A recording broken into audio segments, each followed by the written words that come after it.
ललित गति विलास वल्गुहास। बोले नाथ, जो आपकी ये टेढ़ी मेढ़ी चाल है, वृंदावन में जैसे आप चलते हो, एक पद गाते हैं ना आपके, आप भी गाते हैं, सब ही अंग को बाको गिरधर, सब ही अंग को बाको, बाकी चाल चलत गोकुल में, छल छबीलो बाको, सब ही अंग को बाको। विष्णु पितामह कह रहे हैं नाथ, मुझे आपका वो रूप देखना है। बोले कैसे? जो टेढ़ी मेढ़ी चाल आप चलते हैं ना, एक पाम यहां, एक पाम वहां, एक पाम कहीं, अपनी कमर मटकाते भय, अपने सिर को नेक झुकाते भय, अपनी पाग को नेक संभालते भय। आहा, पाग टेढ़ी सिधरे, वापे मोती लटकन। विष्णु पितामह कह रहे हैं मुझे ऐसा रूप देखना है। कैसा रूप? पाग टेढ़ी सिधरे, वापे मोती लटकन, पाग टेढ़ी सिधरे, वापे मोती लटकन। सब लोग गाओ, नेत्र बंद करके अनुभव करो कैसे लग रहे हैं ठाकुर जी। टेढ़ी सी पाग पहन रखी है, वहां पे मोतीन की लटकन है, और जब जब अचक अचक के चले तो महाराज मोतीन की लड़ गालन से छुप रही है ठाकुर जी के। पाग टेढ़ी सिधरे,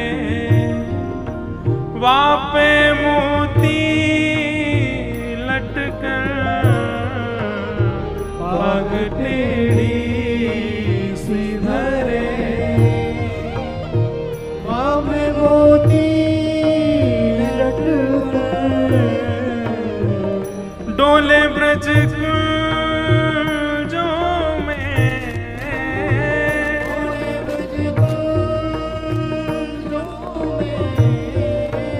डोले श्री वृंदावन में,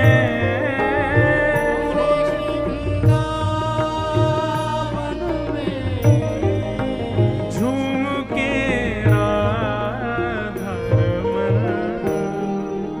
पाग टेढ़ी सिधरे, पाग टेढ़ी सिधरे, काली कजरारी सी जादू की पिटारी पलके, काली कजरारी सी जादू की पिटारी पलके,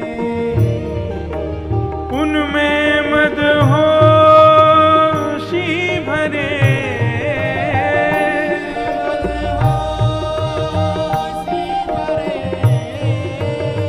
उनमें मदहोशी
पितामह कह रहे हैं, ललित गति विलास बल गुहास। आपकी वो ललित गति वाली चाल, ये टेढ़ी मेढ़ी आपकी चाल, ये आप ऐसा सिर टेढ़ा सा करके, कमर टेढ़ी सी करके, दोनों पांव ऐसे मोड़ करके जो आप वेणुनाद करते हैं नाथ, मुझे वो दर्शन करना है। और उसके अलावा बोले कृतमनु कृतवत्य उन्मदांध, बोले आप जगत नियंता हैं, आप जगदाधार हैं, आप त्रिलोकीनाथ हैं। पर गोपियां आपको मक्खन के बहाने ले जाती हैं, और मक्खन के बहाने ले जाके, लाला मक्खन खाएगा? बोले हाँ खाऊंगा। बोले पहले बंदर की तरह खो खो करके दिखा। आप त्रिलोकीनाथ बंदर बन जाते हैं। गोपियां कहती हैं लाला दूध पिएगा? बोले हाँ पीऊंगा।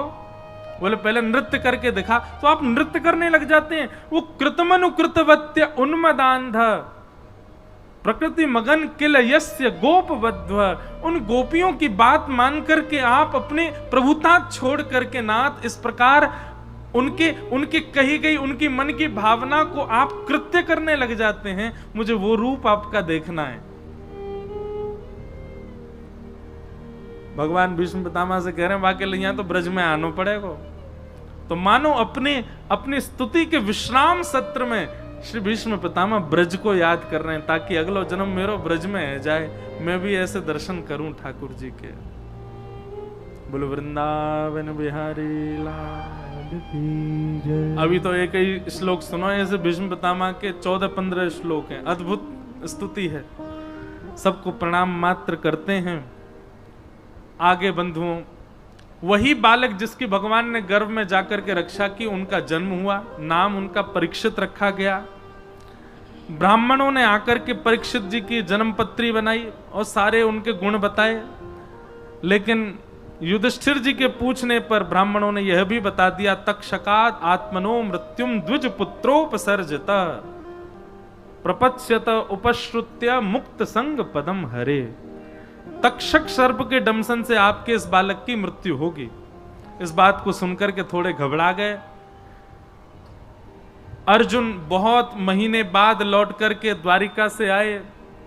अर्जुन ने आकर के बताया कि वंचितो हम महाराज हरिणाम बंधु रूपिण, भगवान अपनी लीला पूरी करके चले गए। यह खबर सुनते ही पांडवों ने परीक्षित, छोटे से परीक्षित को राज्य गद्दी पर बिठा दिया और स्वयं 5 पांडव स्वर्गारोहण को चले गए। तो फिर परीक्षित जी किसके आश्वासन में रहे? भागवत जी में स्पष्ट वर्णन है कि भैया ब्राह्मणों ने परीक्षित जी को पाल पोस करके राजपाट आदि सब दिखाया, सिखाया। द्विजवर्य शिक्षया स्पष्ट लिखा है। ब्राह्मणों ने शिक्षा प्रदान की परीक्षित जी को। परीक्षित जी धीरे धीरे बड़े हुए, आपका विवाह हुआ, जन्मेजय आदि पुत्र हुए। एक दिन दिग्विजय के समय आपको कलयुग मिला। उस कलयुग को आपने 5 स्थान प्रदान किए। द्यूतम पानम स्त्रियः सूना यत्रा धर्मश्च चतुर्विधः पुनश्च याचमानाय जात रूप मदात प्रभो। 5वां स्थान, बंधुओं, 5 स्थान है कलयुग के, ध्यान पूर्वक सुनो। जुआ, द्यूतम, पानम मदिरा पान, भक्ष भक्ष सेवन, पर स्त्री पर पुरुष संग, हिंसा, क्लेश, लड़ाई झगड़ा मार काट, और 5वां स्थान है बिना मेहनत के अनीति से कमाया गया धन। इन 5 स्थानों में कलयुग निवास करता है। अब इन 5 स्थानों की भी बड़ी वृहद व्याख्या है। केवल जुआ ही कलयुग का निवास नहीं है। लक्ष्मी का असद व्यय कहीं भी करोगे वही कलयुग का निवास है। पानम यानी कि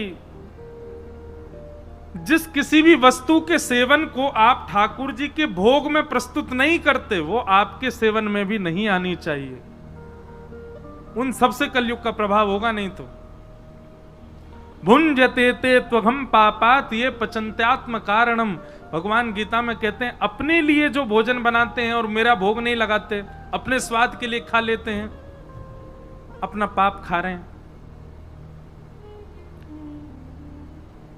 इस प्रकार ये 5 स्थान हैं, द्यूतम पानम स्त्रियः सूना, और 5वां अनीति से कमाया गया धन, इन 5 स्थानों में कलयुग निवास करता है। राजा परीक्षित ने 5 स्थान कलयुग को दे दिए, पर श्रीमद् भागवत जी में ऐसा वर्णन है, जब तक परीक्षित जी धराधाम पर रहे तब तक कलयुग अपने रूप में नहीं आया। बोले क्यों? बोले परीक्षित जी के भय के कारण कलयुग ने अपना स्वरूप विस्तृत नहीं किया, सूक्ष्म रूप से ही रहा। जब परीक्षित जी चले गए तब कलयुग ने अपना भाव डालना सब जगह प्रारंभ किया। एक दिन परीक्षित जी आखेट को वन में गए, वहां बहुत जोर की प्यास लगी तो शमीक ऋषि के आश्रम गए। शमीक ऋषि समाधि में बैठे थे, जल की याचना की, न मिलने पर ऋषि का अपमान किया, गले में मरा हुआ सर्प डाल दिया, तो आपके पुत्र श्रृंगी ने परीक्षित को 7 दिन में मरने का श्राप दे दिया। परीक्षित अपने पुत्र जन्मेजय को राज्य गद्दी पर बिठा करके गंगा के तट पर आ गए। वहां पर अनेक ऋषियों से आपने पूछा जल्दी मरने वाले की मुक्ति का उपाय क्या है, तभी वहां पर सुखदेव जी का आगमन हुआ। ये सब कथा कहने को तो अभी 2 घंटा की कथा है, लेकिन हमने 2 मिनट में कही है क्योंकि बहुत विस्तृत भाव है। सब लोग हाथ जोड़ करके सुखदेव जी को प्रणाम करो, सुखदेव जी को वंदन करो कि तत्रा भवद भगवान व्यास पुत्रो यदिच्छया गामट मानो नपेक्षः अलक्षलिंगो निजलाभ तुष्टो व्रतस्य वालैरवधूत भेष। बोलो सुखदेव जी महाराज की। वास्तव में कथा तब शुरू होती जब सुखदेव जी आ जाते। अब सुखदेव जी का आगमन हुआ। परीक्षित ने चरणों में प्रणाम करते हुए यही प्रश्न किया, जिसके जीवन के 7 दिन बचे हैं, जो म्रियमाण अवस्था में, उसको क्या करना चाहिए? सुखदेव जी बोले इसका उत्तर तो हम आपको कल बताएंगे 3 बजे से 3:30 बजे से, क्योंकि अभी विस्तार, ये सब भाव इतने सुंदर लगते हैं हमको कि इनको कहने में आए तो 1 आध घंटा हमको चाहिए ही चाहिए। तो कल की कथा 3:30 बजे से ही प्रारंभ होगी और कल की कथा 7, 7:30 पूरी नहीं होगी। कल की कथा 8 बजे तक चलेगी, क्योंकि कल ठाकुर जी का जन्मोत्सव होना है, विषय बहुत सारे हैं, सबका स्पर्श करना है।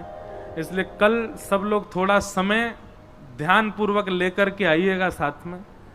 कल समय थोड़ा ज्यादा लगेगा, हम आप सब लोग भाव से सुनेंगे। आज हमारे मध्य में पूज्य गुरुदेव भगवान पधारे हैं, पूज्य श्री रसिया बाबा महाराज पधारे हैं, भगवती प्रसाद गंधर्व जी भी आए हैं।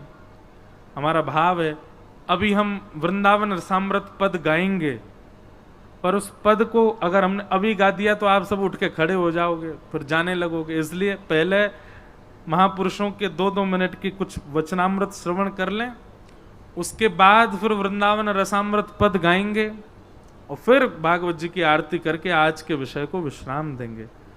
तो सर्वप्रथम हम लोग महापुरुषों के थोड़े थोड़े आशीष श्रवण कर लें, फिर हमारे भगवती प्रसाद जी एक पद भी सुनाएंगे बधाई का। ठाकुर जी की बधाई थोड़ी सी सुन के फिर वृंदावन रसामृत पद के 2-3 पंक्ति गा करके फिर कथा को विश्राम देंगे। बोलो वृंदावन बिहारी लाल की जय, श्री राधा रमण लाल की जय, जय जय श्री राधे, जय